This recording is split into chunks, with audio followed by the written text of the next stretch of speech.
नमस्कार, मेरा नाम हिमांशु धवन और ये वीडियो है वेरिकोसील के लिए, क्योंकि वेरिकोसील के साथ हम मोस्टली पेशेंट को देखते हैं जो एज़ोस्पर्मिया में आ जाते हैं। एज़ोस्पर्मिया माने कि नील स्पर्म काउंट। तो आज मैं वैसे ही आपको थोड़ी बहुत बातें शेयर करूंगा जो हमारे पेशेंट थे, ठीक है, उनको वेरिकोसील के साथ एज़ोस्पर्मिया था।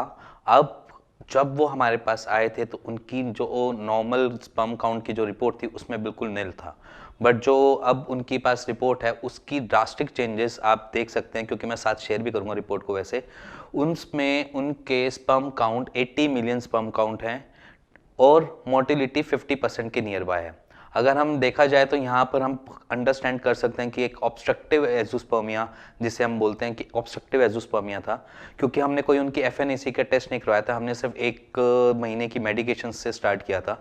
हमने एक अनुमान लगाया था कि यहाँ पर जो पेशेंट है मे बी उनको ऑब्स्ट्रक्टिव एज़ोस्पर्मिया से साथ साथ वेरिकोसील है। अब वेरिकोसील की वजह से ऑब्स्ट्रक्टिव एज़ोस्पर्मिया एक मिल जाता है, वो क्यों, रीज़न क्या है? क्योंकि आपकी वहाँ की वेन्स जो जाने वाली होती है, जो बबल्स जो बन जाते हैं या जो डायलेटेड जो मोटी हो जाती है वेन्स, उसकी वजह से कहीं ना कहीं ऑब्स्ट्रक्शंस क्रिएट हो जाती है। मे बी वो स्पर्मेटिकोड को कंप्रेस कर रही हो, या स्पर्मेटिकोड कहीं से प्रेस हो रही हो, या कहीं कुछ ऐसी सच ऑब्स्ट्रक्शंस आ रही हो जिसकी वजह से आपका स्पर्म जो है वो बाहर नहीं निकल पा रहा। तो तभी हम कहते हैं, और ऐसे पेशेंट्स को हमेशा ये लगा रहता है कि उनकी यूरिनेशन के साथ साथ उनको स्पर्म लीक होना या धात गिरना, ऐसी सिचुएशन या ऐसी चीज़ें होती रहती हैं। अब उनके इसके साथ हमने 1 मंथ का ट्रीटमेंट उनको प्रोवाइड करवाया। उन्होंने हमने जैसे उनको बोला कि मेडिकेशन के साथ आपको एक्सरसाइज मस्ट है, उन्होंने एक्सरसाइज भी परफॉर्म करी। इनके साथ साथ उन्होंने अपने परहेज़ पे भी ध्यान दिया। जो चीज़ हम मना करते हैं उन चीज़ों को उन्होंने नहीं खाया, जिसकी वजह से वो आज बिल्कुल स्वस्थ हैं। आई मीन से अगर मैं पहली की रिपोर्ट और अब की कंपेयर करूँ तो बहुत ड्रास्टिक चेंज है। एज़ोस्पर्मिया से सीधा 80 मिलियन स्पर्म काउंट, अच्छी बात कि अगर देखा जाए तो इतने मिरेकल के केसेस नहीं दिखाई देते कहीं पे भी कि एज़ोस्पर्मिया से सीधा 80 मिलियन स्पर्म काउंट हो जाना।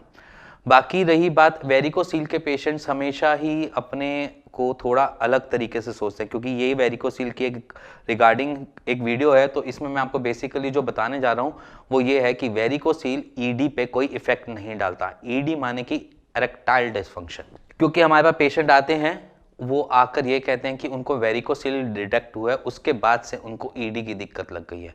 मोस्टली केसेस में ईडी एज सच नहीं क्रिएट होता वेरिकोसील में, सिर्फ और सिर्फ एक उनकी सोच या समझ लीजिए उनके जो गूगल से जो मिला हुआ ज्ञान होता है वो उन पे थोड़ा भारी पड़ जाता है, क्योंकि उसके बारे में वो सोचते ज़्यादा हैं। सोचते क्यों ज़्यादा हैं? क्योंकि उनके पास मिली जुली जो भी इंफॉर्मेशन मिलती है एज इन गूगल से या एज इन कहीं से भी, वो उनको एक्यूमुलेट करके अपने शरीर पे लगाना स्टार्ट कर देते हैं। क्योंकि हम आधी बीमारी को अपने दिमाग से समझते हैं, आधी बीमारी हमारी शरीर से होती है। आधी बीमारी जो दिमाग से संभली हुई होती है उसको हम दिमाग से ठीक कर सकते हैं, शरीर वाली को मेडिकेशन ठीक कर देगी। बट जो बीमारी आपके सर से है, आई मीन से आप जो सोच रहे हैं उससे बनी क्रिएट हुई हुई है, वो चीज़ एक अलग लेवल पहुंचा देती है, जिसमें हम ये सोचते हैं कि शायद वेरिकोसील की वजह से हमें ईडी की दिक्कत हो गई, इरेक्टाइल डिसफंक्शन हो गया, तनाव नहीं आ रहा। बट ऐसा नहीं है, क्योंकि दोनों की पैटर्न, अगर मैं वेन्स का पैटर्न बोलूं तो दोनों का डिफरेंट है। उसका ब्लड फ्लो की वेन्स डिफरेंट है, नीचे वाली ब्लड फ्लो की वेन्स डिफरेंट है। तो उस पर अगर आपको वेरिकोसील है तो उसके साथ आपको इरेक्टाइल डिसफंक्शन नहीं मिलता। और अगर आपको खुद से ही जानना हो कि आपको ईडी वेरिकोसील से है या नहीं, तो आप सुबह के मॉर्निंग में टाइम, अगर हमें यूरिनेशन का एक प्रेशर बनता है, उस टाइम हर मेल बॉडी में कुछ ना कुछ इरेक्टाइल होता है, पेनिस जो है थोड़ा तनाव में आता है। अगर वोली सिचुएशन आ रही है, बन रही है, तनाव आ रहा है आपके उसमें, तो आप समझ लेना कि आपको ईडी की ऐसा कोई समस्या नहीं है। और जो सोच रहे हैं कि मेरी डिज़ायर कम हो गई है ऐसे फीमेल को देखने के बाद, या फीमेल से ऐसा डिज़ायर कम होती जा रही है, ऐसा कुछ नहीं होता। आप अभी तक अपने ब्रेन को यही समझाते आए हो कि ये चीज़ मेरे लिए गलत है, ये चीज़ मेरे लिए गलत है। अगर आप ऐसी चीज़ें बार बार दोहराओगे तो वो एक चीज़ बैठ जाती है दिमाग में, जिसकी वजह से आपको ये समस्या आ जाती है। अगर आपको वेरिकोसील के बारे में कुछ भी जानना हो, पूछना हो, समझना हो, तो आप नीचे दिए हुए नंबर पे हमें व्हाट्सएप कर सकते हैं अपनी रिपोर्ट, और साथ में इसी नंबर पर हमें कॉल कर सकते हैं। मेरी टीम आपके साथ कॉल पे बैठेगी, डॉक्टर्स मेरे आपसे बात करेंगे।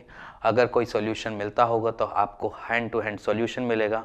और अगर आपको ये वीडियो पसंद आई हो तो please like share bell icon दबा दीजिएगा। Thank you and thank you very much.